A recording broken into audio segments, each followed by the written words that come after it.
What is going on, YouTube? Hope you guys are doing fantastic today. Today, we're going to be talking about starter items, and we're going to be talking about first item spikes. I think those are the two most important spikes in support. If you get the wrong first item, the wrong starter can throw off the rest of your build. So I'm going to be touching on all the gods, what I would build, all the guardians, I should say, not the gods, all the guardians, except Jorm, because he's not a guardian. He's a loser, and we don't like him. We don't accept him. I think this will get you guys off to a good start with your builds. The rest of it is mostly counter building, but first two items very, very important. Starting with Ares. Ares is dependent with Benevolence and Sentinels. I think if he plays a little bit more backline, doesn't have Blink, plays to just peel the enemy that comes in, he can go into Compassion. But I think Sentinels is usually a better option for Ares. It's just a quicker spike. I think it scales well into an aura item for Sentinel's Embrace, which he loves to do, and it also makes him tankier. And then first item, he doesn't really get cloak stacks all that well.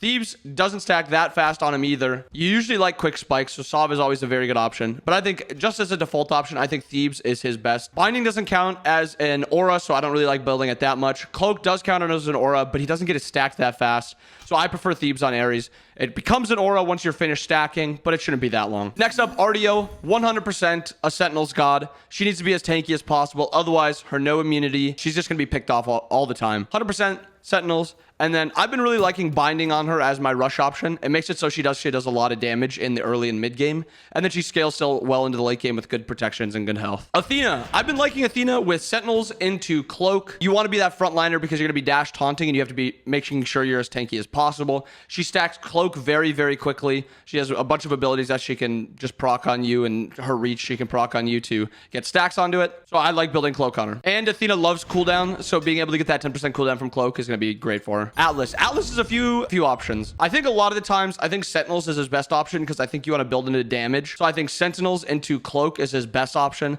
but Benevolence is fine, Thieves is fine, Binding can be fine, but I think Sentinels into Cloak for the cooldown, get Cloak stacked quickly, and then a Binding after that, and then into some damage, I think is his best option. Bacchus is 120% Sentinels. He wants to build Sentinels. Build Sentinels on Bacchus.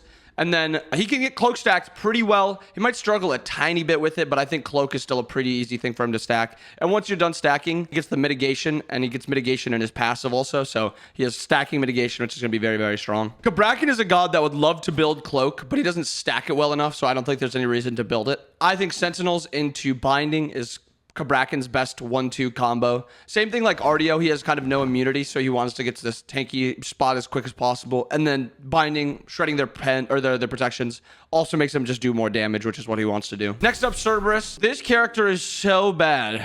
But if I were to play a Cerberus game, I would go Sentinels into Thebes most likely. I think he needs to just be able to scale a tiny bit, and I think Thebes gives him that option. It gives him a little bit of HP 5 also. He doesn't have, or he has immunity in his kit, so he doesn't need that quick tankiness from Binding. He wants to build Binding eventually, but he doesn't want to rush it really. Cthulhu. If I had to play the Cthulhu support, 100% I'm going Benevolence. Both Benevolence options are very, very good with Cthulhu, Compassion, and Heroism. So either option with those is fine. If you want to play a little bit more backline, I think Compassion's better. If you want to play a little bit more in the middle of the fights, Heroism is still very, very good. He gets Cloak stack actually pretty well. So Cloak would be my option. He also uses cooldown well because his ult is a 120-second cooldown. So Cloak, as soon as you finish it, brings it down to 108. Fafnir is just in I think like a funky position where he doesn't feel great to play right now.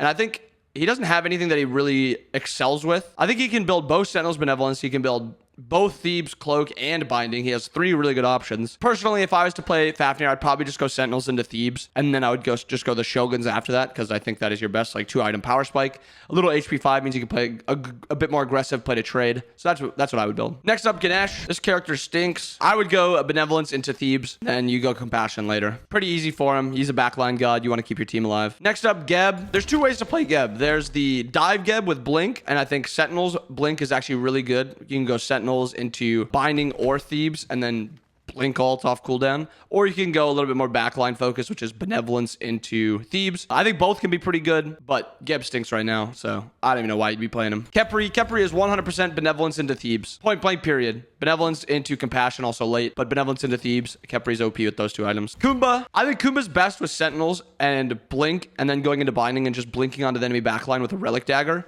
and just pulling relics as much as you can, poking out the enemy as much as you can. If you're the one getting engaged on his Kumba, it's going to feel a lot worse. So you have to be the one engaging. That's why I think Sentinels and Binding gives you a little bit more tankiness also. Next up, Kuzenbo. Kuzenbo, Sentinels into Cloak. It's very easy to stack Cloak. You can pop your 2 when you're taking any damage, and you can return that reflect damage, and then you get a stack of Cloak for that. So Kuzenbo actually stacks it very well. And then you can go Sentinels also, and that gives you 2 very high protection items, allowing you to go other power items down the line. Maui. Oh, I already have Maui's build out here. Benevolence, Thebes, 100%. He can stack Cloak, but he doesn't stack it well enough, in my opinion. And then I think you go Compassion into the late game. You can go Heroism also if they have some sort of stun that you want to give a shield for or something like that. But I think he uses Compassion really well. Sobek. Who would have been surprised? Sobek is going Sentinels, and then he's going into Cloak, because Sobek needs to scale into the late game, and I think Cloak actually gives him that option. So he can be aggressive early game, not get punished early game, and then Cloak gives him a little bit of scaling into the late game. That's always been Sobek's problem, is his late game is very bad. Sylvanus. Sylvanus is another 2 routes for Sylvanus. It's the Sentinels with some damage and Blink, or there's Benevolence playing with your backline, Thebes. I think that's the better option right now. I would go Thebes on Sylvanus, because I think getting to be as tanky as possible around level 7, 8 when you have Thebes stacks as opposed to 5 Cloak stacks, I think it's more relevant. So I would go Thebes because I want to be as tanky as possible, as quickly as possible on Sylv. So this is what I would go. Terra. Terra can go Cloak. I don't know. I was working some magic here, that's for sure. Terra can go Cloak. I just think she feels really good with Thebes. I think this build of hers just feels fantastic, and I've always loved it. And then I would go into Compassion late game. Xing Tian. Xing Tian I'm building Cloak on.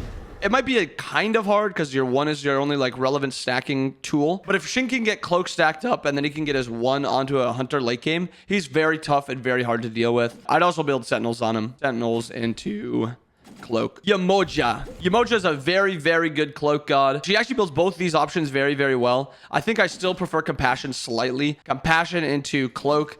Yemoja loves the cooldown early. She gets it stacked very, very easy. Probably top 2 for supports. And then she gets cooldown for her abilities, which is always great. Ymir, right here. Sentinels into Thebes.